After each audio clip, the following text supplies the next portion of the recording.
মারাত্মক ভাইরাস মিশ্রিত এক ফোঁটা তরল মানুষের রক্তে পড়লো। পরের সেকেন্ডে অদ্ভুত ঘটনা ঘটতে শুরু করলো। কয়েকজন মানুষের সামনে ভাইরাসটি দ্রুত বিভক্ত হতে লাগলো। 1 ফোঁটা থেকে 2 ফোঁটা, 2 ফোঁটা থেকে 4 ফোঁটা হতে শুরু করলো। চোখের পলকে পুরো কন্টেইনারে ভরে গেল। স্ক্রিনের সামনে থাকা সবাই হতবাক হয়ে গেল।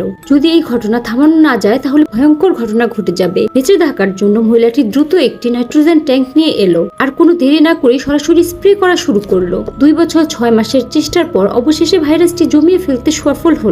টেবিল ভর্তি ধ্বংসাবশেষ দেখে সবাই স্বস্তির নিঃশ্বাস ফেললো। তারা ভাবলো সব বিপদ শেষ হয়ে গেছে, কিন্তু তখনও ভয়ঙ্কর বিপদ বাকি রয়েছিল। এই ভাইরাস বাতাসের মাধ্যমে ছড়াতে পারে। মোটা লোকটি ভুল করে সেটি মুখ দিয়ে টেনে নিল। পরের মুহূর্তে তার মুখ থেকে প্রচুর তরল বেরোতে শুরু করলো। সবাই ভয় আতঙ্কিত হয়ে পড়লো। তারা দ্রুত লোকটিকে হাসপাতালে নিয়ে গেল। এদিকে তার মুখ থেকে বের হওয়া তরল পুরোপুরি শরীরে ছড়িয়ে গেল এবং ঢেকে গেল। পরীক্ষা করার পর ডাক্তার দ্রুত তার গলায় কেটে দিল। তারপর একটি সুচ দিয়ে শরীরে প্রবেশ করানো হলো। পরের সেকেন্ডে সেই তরল আবার বেরিয়ে আসতে শুরু করলো। ডাক্তার তার রক্ত পরীক্ষা করতে চাইলেন, কিন্তু আশ্চর্যজনক বিষয় ছিল লোকটির শরীর পুরোপুরি স্বচ্ছ তরলে ভরে গিয়েছিল। স্পষ্টই বোঝা যাচ্ছিল তার শরীর কোনো অদ্ভুত তরলের দখলে চলে গেছে। যদিও তার শরীর থেকে অবিরাম তরল বের হচ্ছিল, তবুও সেটি বংশ বিস্তার এত দ্রুতই হচ্ছিল যে কিছুই করা যাচ্ছিল না। মুহূর্তের মধ্যেই লোকটি পুরোপুরি সেই তরলের মধ্যে ডুবে গেল। শেষ পর্যন্ত লোকটি মারাই গেল।